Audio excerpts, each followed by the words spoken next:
10028.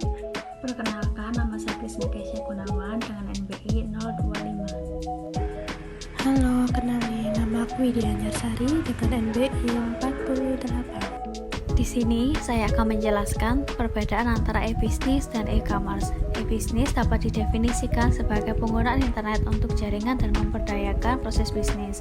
Sedangkan e-commerce adalah pembelian dan penjualan pemasaran pelayanan produk dan jasa melalui jaringan komputer.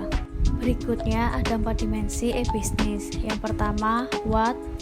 Untuk dimensi what, istilah e-bisnis baik disamaratakan dengan e-commerce.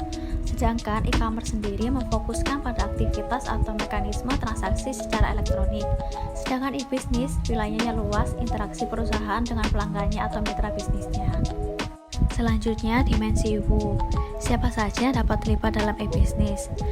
Yang terlibat dalam e-bisnis yaitu semua pihak yang melakukan transaksi dalam sebuah sistem bisnis atau serangkaian proses bisnis.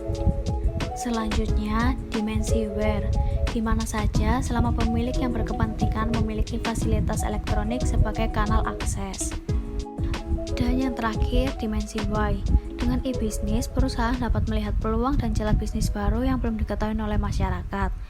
Diterapkannya konsep internet working, sebuah perusahaan berskala kecil dan menengah dapat bekerja sama dengan mudah. Selanjutnya ada hubungan e-bisnis dan e-commerce. Di e-bisnis terdapat buying and selling electronically, online customer service, electronic marketing, dan lain sebagainya. Sedangkan di e-commerce hanya 2, sell-side e-commerce dan buy-side e-commerce. Jadi selanjutnya adalah gambaran buy and sell side e-commerce. Sell side e-commerce tidak hanya melibatkan penjualan produk, tetapi melibatkan penggunaan teknologi internet untuk memasarkan layanan menggunakan berbagai teknik. Tidak semua produk cocok dijual secara online, sehingga memiliki beberapa cara dalam melakukan penjualan melalui website. Adapun beberapa model bisnis dalam e-commerce, yaitu yang pertama adalah B2C, merupakan transaksi komersial antar organisasi dan konsumen. Yang kedua adalah B2B, merupakan transaksi komersial antar organisasi dan organisasi lainnya, antar organisasi pemasaran.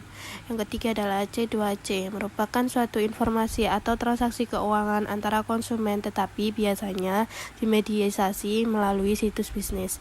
Yang keempat adalah C2B, merupakan pendekatan bisnis kepada konsumen dengan penawaran.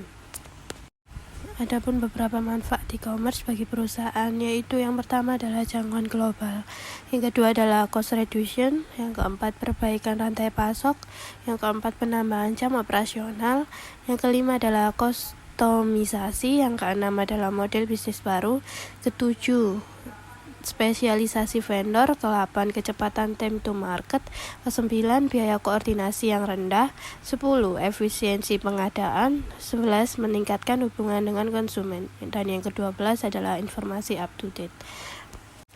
Adapun manfaat e-commerce bagi konsumen, yang satu adalah di mana saja dan kapan saja. Yang kedua, banyak pilihan produk dan jasa. Yang ketiga adalah harga lebih murah. Keempat, kecepatan pengiriman. Kelima, ketersediaan informasi. Keenam, kesempatan berpartisipasi. Ketujuh, wahana komunitas elektronik. Ke-8, personalisasi sesuai selera. 9, tidak dikenai pajak penjualan. Adapun tantangan dalam e-commerce, yaitu ke-1 adalah internet bus, yaitu hancurnya bisnis internet. Yang kedua adalah infrastruktur telekomunikasi terbatas dan mahal. Yang ketiga adalah delivery channel, yaitu merupakan barang hilang, ketepatan waktu atau jangkauan. Yang keempat adalah jenis kejahatan baru. Kelima adalah kultur dan kepercayaan. Yang keenam adalah keamanan. Yang ketujuh, ketidakjelasan hukum.